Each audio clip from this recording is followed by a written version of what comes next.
मला आज एका अतिशय गंभीर आणि धक्कादायक विषयावर बोलायचं आहे.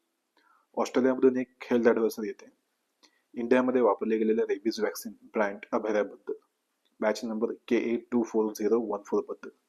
हा बॅच नोव्हेंबर 2023 ते जानेवारी 2025 पर्यंत सर्क्युलेशनमध्ये होता. आणि आता ॲलिगेशन्स काय आहेत की हा बॅच पोटेन्शियली फेक सबस्टँडर्ड असलेला संशय आहे. कंपनीने वॅक्सिन मार्केटमधून विड्रॉ केलं असं कंपनीचं म्हणणं आहे. म्हणजे प्रश्नच उरत नाही, काहीतरी गंभीर चुकी झाली. पण खरी गोष्ट अशी आहे की इंडियन गव्हर्नमेंट कुठे होती. रेबीज हा एक 100% फॅटल डिसीज आहे. सिम्पटम्स आले की मृत्यू ऑलमोस्ट निश्चित. इथे डिले म्हणजे 100% डेथ रिस्क. फॉरेन कंट्री आपल्याला अलर्ट देते आणि इंडियामध्ये कोणतीही ऑफिशियली हेल्थ ॲडवायझरी नाही, कोणतीही पब्लिक वॉर्निंग नाही, डॉक्टर्ससाठी क्लिअर गाईडलाईन्स नाहीत. लोकांना माहिती कुठून मिळते? सोशल मीडियावरून. मग आपली मेन स्ट्रीम मीडिया का झोपा काढते की सरकारचे तळवे चढत बसते? पब्लिकला अशा बाबतीत प्रोटेक्ट करणं ही गव्हर्नमेंटची रिस्पॉन्सिबिलिटी आहे.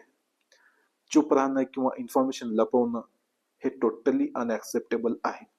आधी कफ सिरपची ट्रॅजेडी आणि आता सस्पेक्टेड फेक रेबीज वॅक्सिन.